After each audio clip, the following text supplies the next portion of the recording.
The test is in 4 parts: Part 1, Part 2, Part 3, and Part 4. Now look at Part 1. Part 1. Jack is on his way to Margaret's house party. He is phoning her for directions. First, you will have some time to look at questions 1 to 5.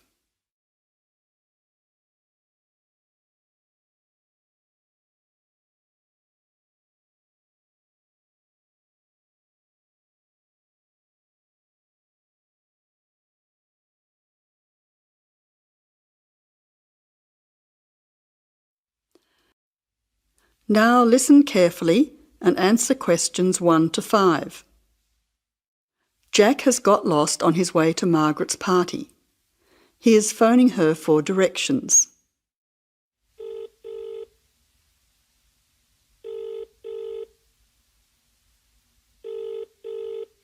Hello, is that Margaret? Yes, who's speaking?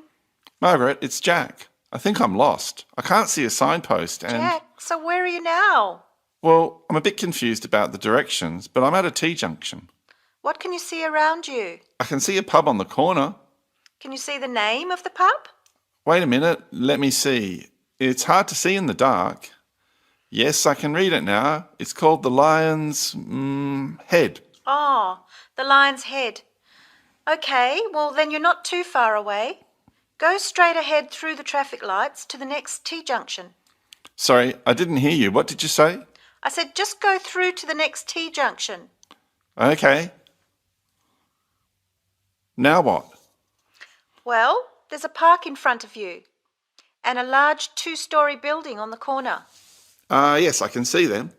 Okay, so now turn left. Hang on, you're coming up the street, so you'll have to turn right. Okay, got it. What's the name of your street? It's Wesley Street, Wesley, number 70. We're the 5th house on the left. You should see a red letterbox and some bushes in front of the house. Okay, 5th house, number 70. I should be there soon. Am I late for the party? It sounds like things are happening there. No, it's only just started. That's good. I should be there in the next 10 minutes. See you soon.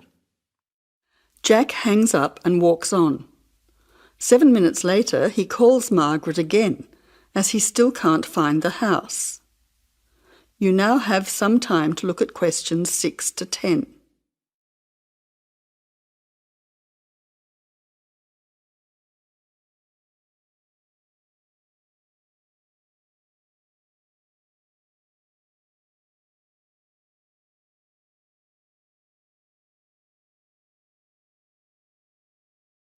As you listen, answer questions 6 to 10.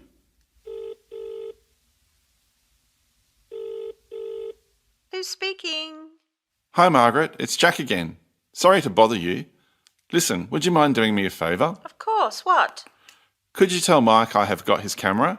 I've tried to send him a text message, but it's not going through. Oh, he's not here yet.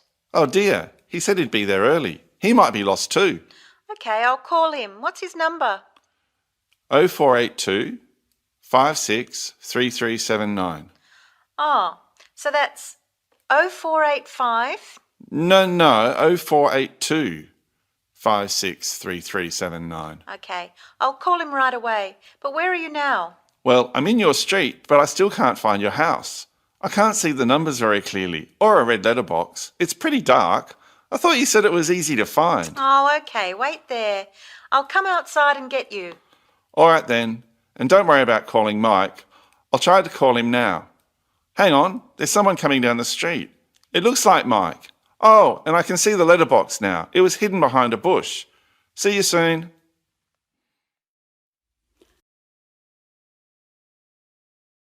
That is the end of Part 1. You now have half a minute to check your answers.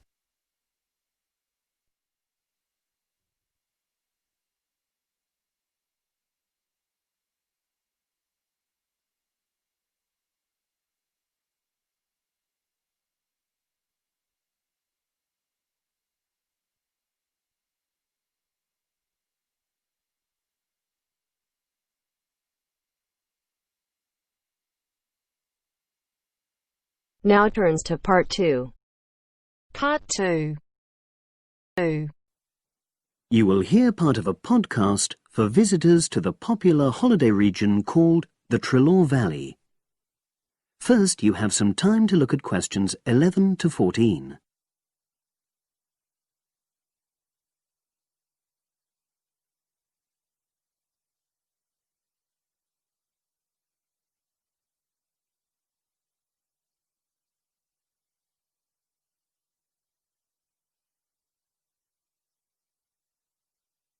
Now listen and answer questions 11 to 14. The valley and estuary of the River Trelaw forms an unspoilt, beautiful landscape, rich in both wildlife and sites of historic interest. There are many ways to explore the area, and public transport links are good.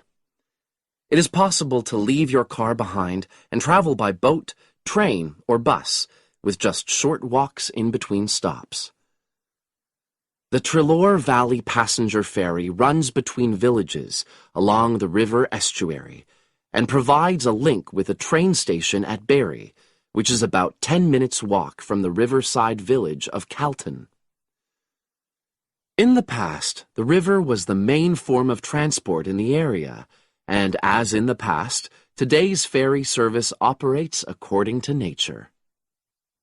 The river estuary is tidal, and so the ferry timetable differs from day to day, according to the times and height of the tide. The ferry is also seasonal, normally running between April and September, depending on the weather.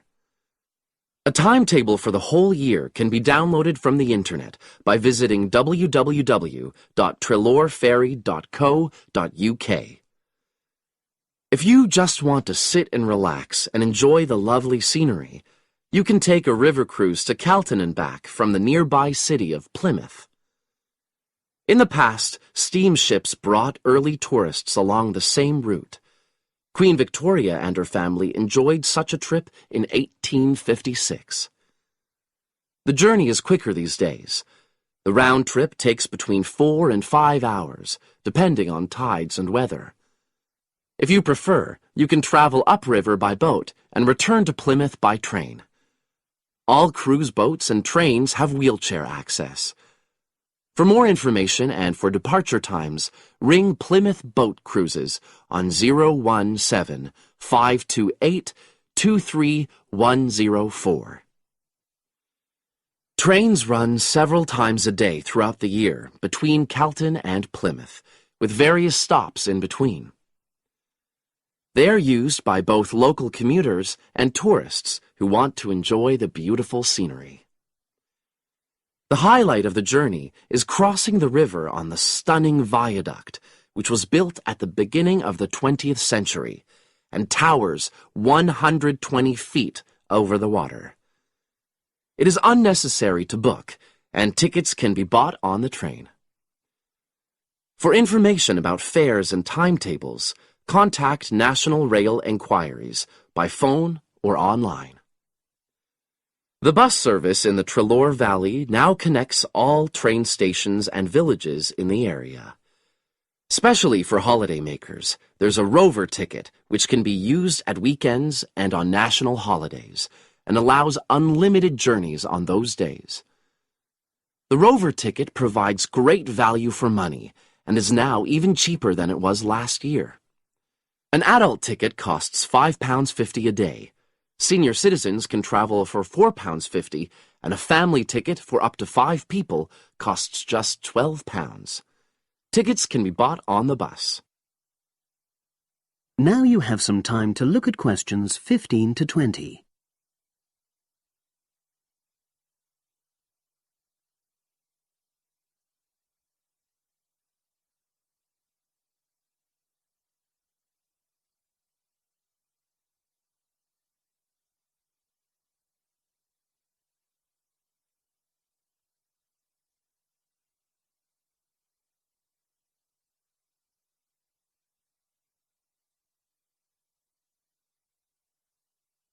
Now listen and answer questions 15 to 20. At the center of the Trelaw estuary area is the historic riverside village of Calton. The main road comes into the village from the south, and for those of you who are arriving by bus, it turns left just before the bridge and stops in the lay-by on the left-hand side. From there, it's just a short walk to Calton's various attractions. If you're arriving by car, you have to leave it in the main car park. Go over the bridge and take the first turning on the right. Then go on until you come to the end of that road. It's the only place to park in Calton, but there's no charge. If you're interested in local history, there's a museum in Calton with farming, fishing, and household implements from the late 19th century. As you come in from the south, cross the river and go straight on the same road until you reach the end. Also, on the subject of history, you can go and see the old mill, which has recently been renovated and put back into use. Turn left before you come to the bridge. Then go straight on and then take the first turning on the right. This leads straight there. If you're interested in arts and crafts, there's a potter's studio where you can watch the artist at work.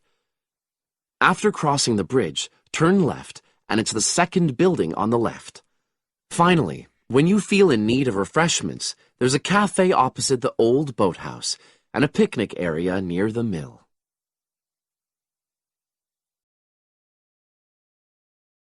That is the end of part 2. You now have half a minute to check your answers.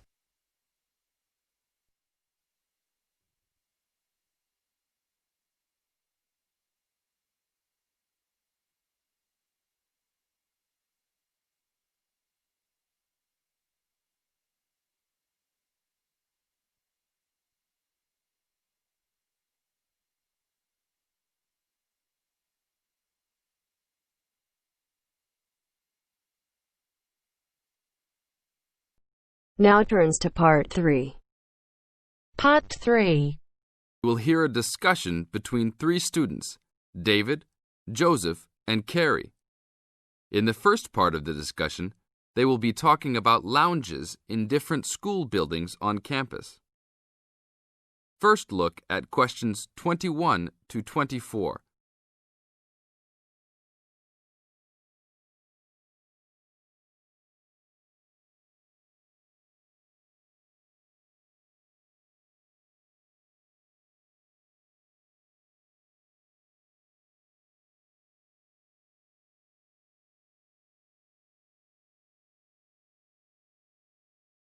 Now listen to the first part of the discussion and answer questions 21 to 24.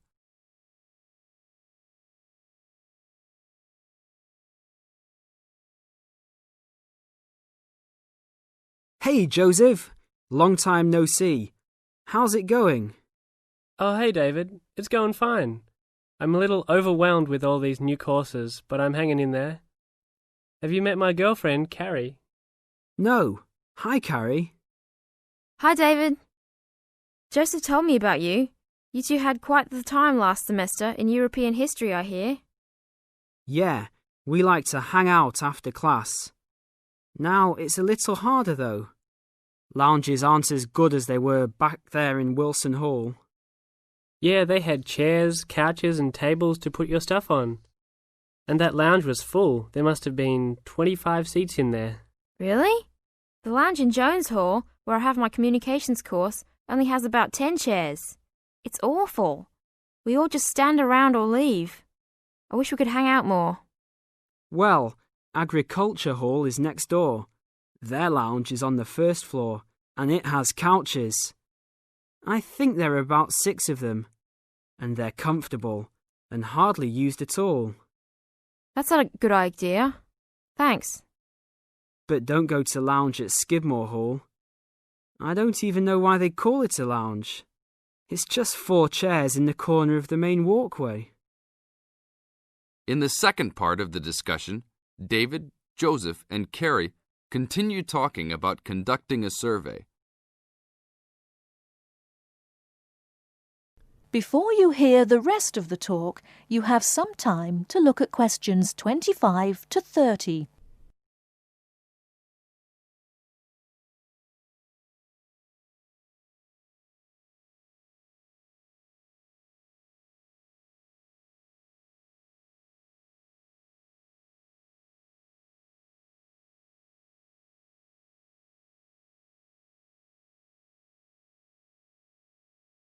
Now listen and answer questions 25 to 30.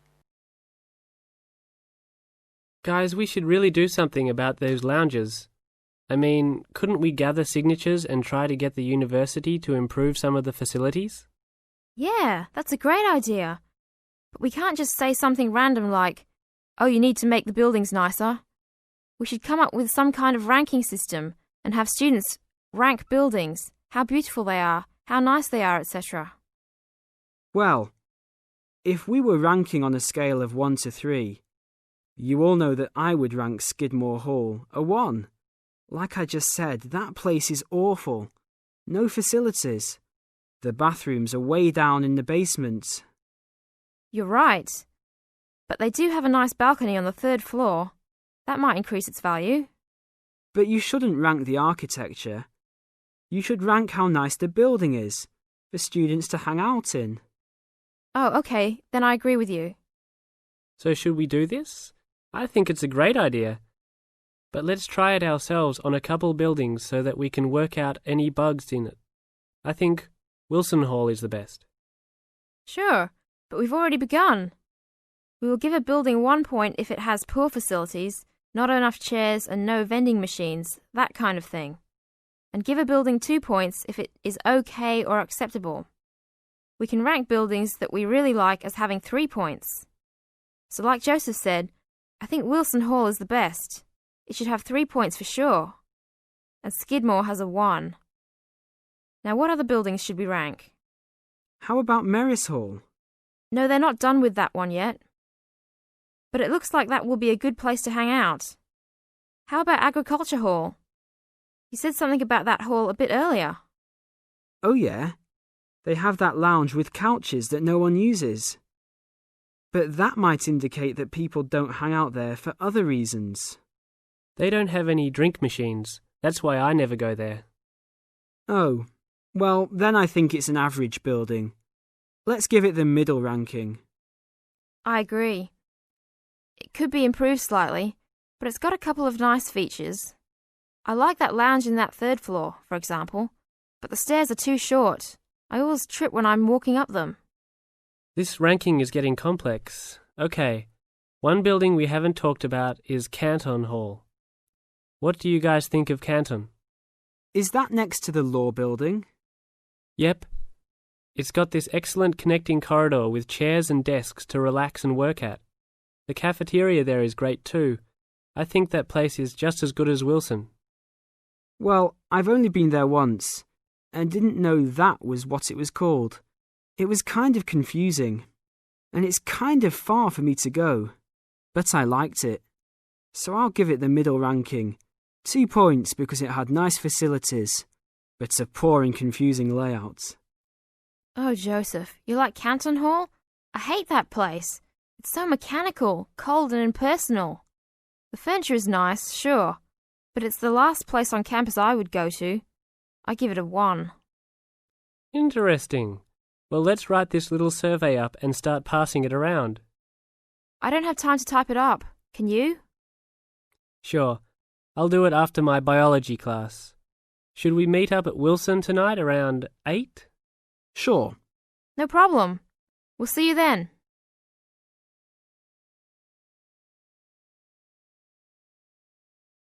That is the end of part 3. You now have half a minute to check your answers.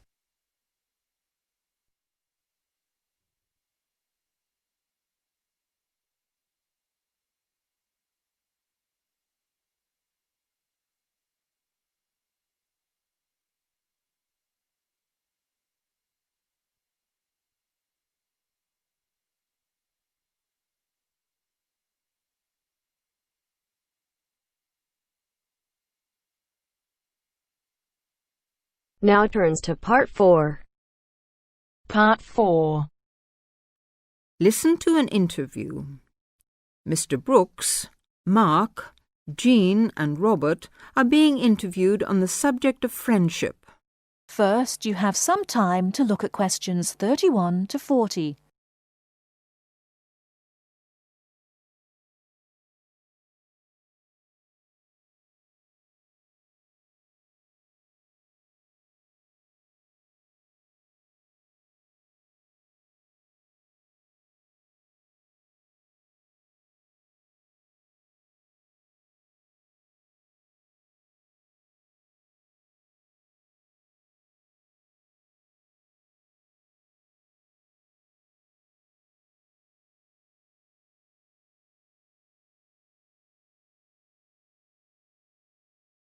Now listen carefully and answer questions 31 to 40. I consider friendship to be one of the most important things in life, whatever your status, married or single. I see too many lonely people around. A lot of us get so involved with material values, family problems, keeping up with the Joneses, etc., that we forget the real meaning of friendship. Which is what, according to you? They say a friend in need is a friend indeed, which is partly true. But a real friend should also be able to share your happy moments without feeling jealous. A good friendship is one where you can accept and forgive him, understand mood, and don't feel hurt if a friend doesn't feel like seeing you. Of course, honesty is an essential part of any relationship. We should learn to accept our friends for what they are. As a married man, do you find your friendship is only with other men? Of course not. Both my wife and I have men and women friends, thank goodness. Although family life is fulfilling, it isn't enough. Both my wife and I get tremendous satisfaction from our friends, married or single, male and female. And we both have our separate friends too. We'd get bored with each other if we had the same friends. You must have a full life. We certainly do. And as I say, our friendship gives us a lot of pleasure. After all, friends should not be people with whom you kill time. Real friendship, in my opinion, is a spiritually developing experience. I've never had a lot of friends. I've never regarded them as particularly important. Perhaps that's because I come from a big family, 2 brothers and 3 sisters, and lots of cousins. And that's what's really important in my family. If you really need help, you get it from your family, don't you? Well, at least that's what I've always found. What about you, Jean? To me, friendship, having friends, people I know I can really count on. To me, that's the most important thing in life. It's more important even than love. If you love someone, you can always fall out of love again, and that can lead to a lot of hurt feelings, bitterness and so on. But a good friend is a friend for life. And what exactly do you mean by a friend? Well, I've already said, someone you know you can count on. I suppose what I really mean is, let's see, how am I going to put this? It's someone who will help you if you need help, who will listen to you when you talk about your problems, someone you can trust. What do you mean by a friend, Robert? Who likes the same things that you do. Who you can argue with and not lose your temper, even if you don't always agree about things. I mean, someone who you don't have to talk to all the time, but can be silent with, perhaps. That's important, too. You can just sit together and not say very much sometimes. Just relax. I don't like people who talk all the time. Are you very good at keeping in touch with your friends if you don't see them regularly? No, not always. I've lived in lots of places, and, to be honest, once I move away, I often do drift out of touch with my friends. And I'm not a very good letter writer either. Never have been. But I know that if I saw those friends again, if I ever moved back to the same place, or for some other reasons we got back into close contact again, I'm sure the friendship would be just as strong as it was before. Several of my friends have moved away, got married, things like that. One of my friends has had a baby recently, and I'll admit, I don't see or hear from her as much as I used to. She lives in another neighbourhood, and when I phone her, she always seems busy. But that's an exception. I write a lot of letters to my friends, and get a lot of letters from them. I have a friend I went to school with, and 10 years ago she emigrated to Canada. But she still writes to me every month, and I write to her just as often. That is the end of part 4. You now have half a minute to check your answers.